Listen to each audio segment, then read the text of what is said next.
नमस्कार and welcome to Bharat affairs. तो finally Bharat का नया किलर टैंक विक्रम VT-21 इसे रिसेंटली डीआरडीओ की तरफ से अनवील कर दिया गया। आप यहाँ पर देख पाएंगे इसके रिगार्डिंग जो आर्टिकल है, DRDO unveils advanced armoured vehicle for combat support and deployment in Ladakh deserts riverine areas. आपको पहले बता दें कि हमारा जो नया विक्रम टैंक है इसे डीआरडीओ की तरफ से महज 3 साल में डेवलप किया गया है। खैर आप यहाँ पर भी देख पाएंगे डीआरडीओ की तरफ से कहा जा रहा है कि achieving A milestone advanced armoured platform wheeled and track, क्योंकि आपको बता दें कि ये जो हमारा विक्रम टैंक है ये 2 वर्जन में इसे यहाँ पर लॉन्च किया गया है। एक तो व्हील्ड वर्जन और दूसरा यहाँ पर ट्रैक्ड वर्जन, जो विक्रम टैंक को काफी स्पेशल बना देती है। क्योंकि अब तक यूएस का चाहे स्ट्राइकर हो, जर्मनी का प्यूमा हो या फिर रशियन टैंक हो, या तो ये ट्रैक्ड है या तो ये व्हील्ड है, लेकिन हमारा जो विक्रम टैंक है ये दोनों वर्जन में यहाँ पर लॉन्च किया गया। आपको बता दें कि व्हील्ड आर्मर प्रोजेक्ट को लेकर टाटा ऑलरेडी यहाँ पर व्हील्ड टैंक को प्रोड्यूस कर रही है, जिसको लेकर भी हमने आज से कुछ दिन पहले वीडियो बनाए थे।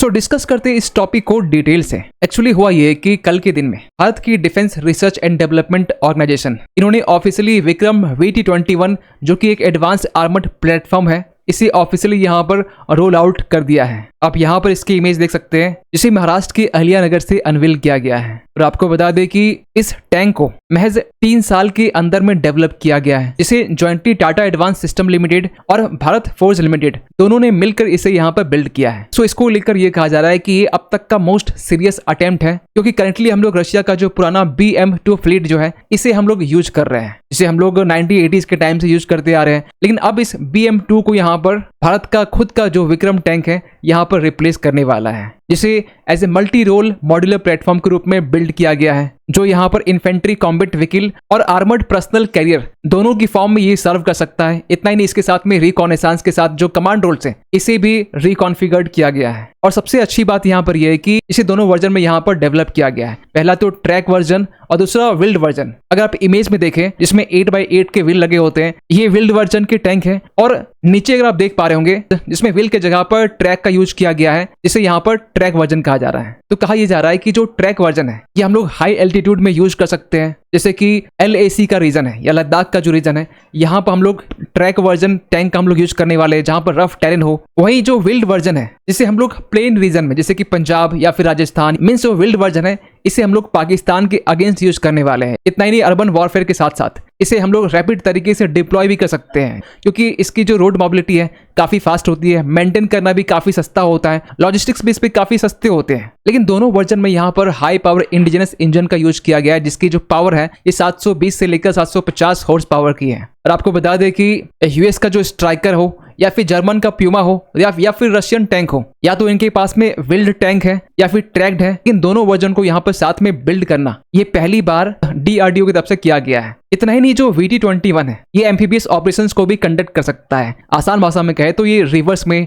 डेजर्ट्स वाले रीजन में, माउंटेन्स में, अर्बन जोन्स में ये अपनी ऑपरेशंस को यहाँ पर भी कर सकता है। जबकि यूएस के स्ट्राइकर की बात करें या फिर जर्मनी या फिर रशियन टैंक की बात करें, यहाँ पर हमें ये चीजें या तो लिमिटेड या बिल्कुल भी देखने को नहीं मिलता है। और ये इंपॉर्टेंट इसलिए भी हो जाता है क्योंकि भारत की जो जियोग्राफी है, चाहे ब्रह्मपुत्र रिवर सिस्टम्स में हो, ईस्टर्न वेटलैंड्स में हो या फिर पंजाब का हैवी कैनल्स हो, ऐसे एरियाज में इजिली इसे ऑपरेट किया जा सकता है। और अगर विक्रम टैंक की फायर पावर सिस्टम्स को लेकर बात करें तो आपको बताना चाहते हैं कि इसमें जो वेपन सिस्टम है हम लोग 30 mm का ऑटोमेटिक कैनन इसका हम लोग यूज करने वाले हैं, जो एंटी इन्फेंट्री के लिए, लाइट आर्मर डिस्ट्रक्शन के लिए और ड्रोन इंगेजमेंट के लिए कैपेबल माना जाता है। इतना ही नहीं, सेकेंडरी वेपन के लिए हम लोग 7.62 mm का जो कोएक्सियल मशीन गन है इसका भी यूज कर सकते हैं। एंटी टैंक कैपेबिलिटी रखता है, जहां पर हम लोग नाग मिसाइल्स को भी इंटीग्रेट कर सकते हैं, जो फायर एंड फॉरगेट सिस्टम पर ये काम करता है। और जो अब तक हम लोग रशियन BMP-2 का यूज कर रहे हैं, जो काफी आउटडेटेड माना जा रहा है, लेकिन जो VT-21 है इसमें modern top attack missiles capability को यहाँ पर इंटीग्रेट किया गया है, जो दूसरे टैंक को ओनली डिस्ट्रॉय नहीं,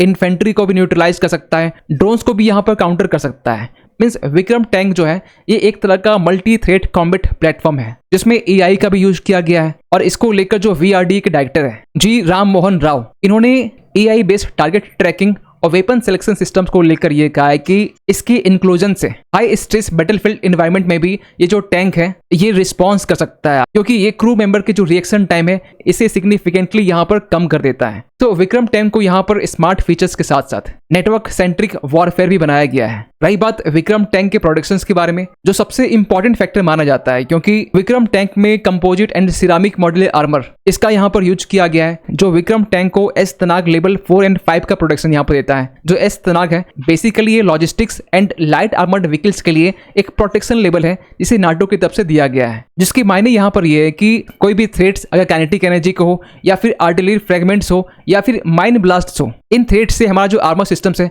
कैसे अपने आप को प्रोटेक्ट कर सकता है, इसके बारे में जो एस तनाग है ये इंडिकेट करता है। और इसी में यहाँ पर लेवल 1, 2, 3, 4 और 5 तक होते हैं। तो यहाँ पर कहा जा रहा है कि लेवल 4 से लेकर लेवल 5 जो हाई टीयर प्रोडक्शंस को यहाँ पर रिप्रेजेंट करता है, तो इस लेवल का जो प्रोडक्शन लेवल है यहाँ पर विक्रम को दिया जा रहा है। इतना ही नहीं, वी शेप्ड हल डिजाइन होने के कारण जो ब्लास्ट की एनर्जी है वो भी यहाँ पर डिफ्लेक्ट हो सकती है और आगे चलकर डीआरडीओ की तरफ से एक्टिव एंड पैसिव प्रोडक्शंस इस चीज को लेकर भी यहाँ पर अपग्रेड किया जा सकता है, चाहे सॉफ्ट स्किल सिस्टम हो या फिर possible hard skill APS integration हो। अब सवाल ये निकल के आता है कि इतना मैटर क्यों करता है। देखिए आज के टाइम में हम लोग जो BMP-2 फ्लीट का जो यूज कर रहे हैं ये काफी पुराना हो चुका है। 1980s के टाइम से हम लोग इसका यूज कर रहे हैं और आज का जो मॉडर्न वॉरफेयर है जहां पर बेटर सर्वाइबिलिटी के साथ साथ जो मिसाइल कैपेबिलिटी है, डिजिटल बैटलफील्ड इंटीग्रेशन है, इन सब की डिमांड आज के टाइम में काफी ज्यादा है। तो ऐसी कंडीशन में जो VT-21 है ये मैकेनाइज्ड इन्फेंट्री का एक फ्यूचर बैकबोन माना जा रहा है। इतना ही नहीं, इसके साथ साथ जो हमारा आत्मनिर्भर जो डिफेंस है ये भी एक्सलेट होता है, क्योंकि हम लोग विक्रम VT-21 में 65% इंडिजिनस कंटेंट का यूज किया है। कहा जा रहा है इसे आगे चलकर 90% तक करना है और इसमें भी हमें प्राइवेट सेक्टर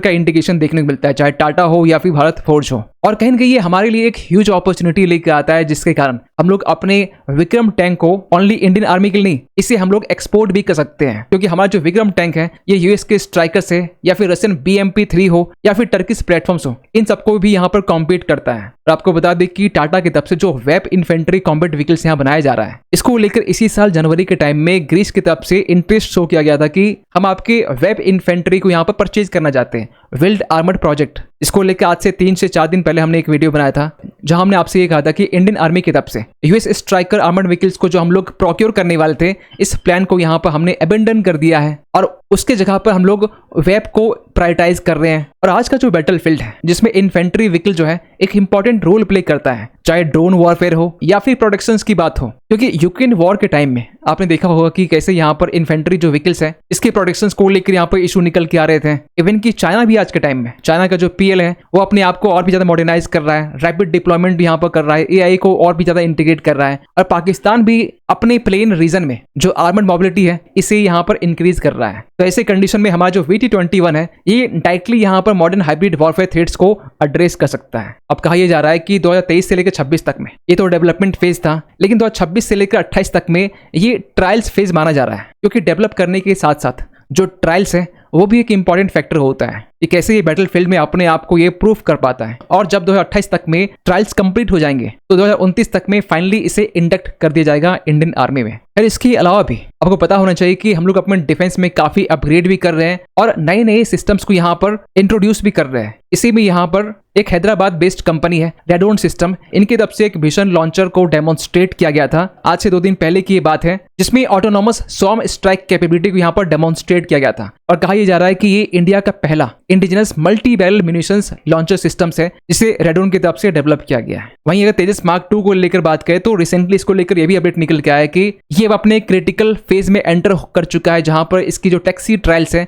और जो फर्स्ट फ्लाइट क्लियरेंस है ये बहुत जल्द यहाँ पर होने वाली है। और इसको लेकर भी जो सेमीलेक है means centre for military airworthiness and certification Tejas mark 2 को लेकर जो फर्स्ट फ्लाइट क्लियरेंस है यहाँ पर देने वाली है। इतना ही नहीं, यहाँ पे भी कहा जा रहा है कि हम लोग नेक्स्ट डेकेड में मींस 2030 के बाद में हमारे पास में राफेल तो होंगे ही, लेकिन राफेल के साथ साथ हमारा जो इंडिजिनस तेजस मार्क 2 फाइटर जेट्स है ये भी आने वाला है। और इसके साथ आमका जो भारत का 5th जनरेशन फाइटर जेट यहाँ पर रहने वाला है ये भी हम लोग 2030 के बाद में यूज कर पाएंगे। खैर, आप क्या सोचते हैं पूरे अपडेट को लेकर कमेंट कीजिएगा। मिलते हैं किसी अगली वीडियो में, तब तक के लिए थैंक यू सो मच।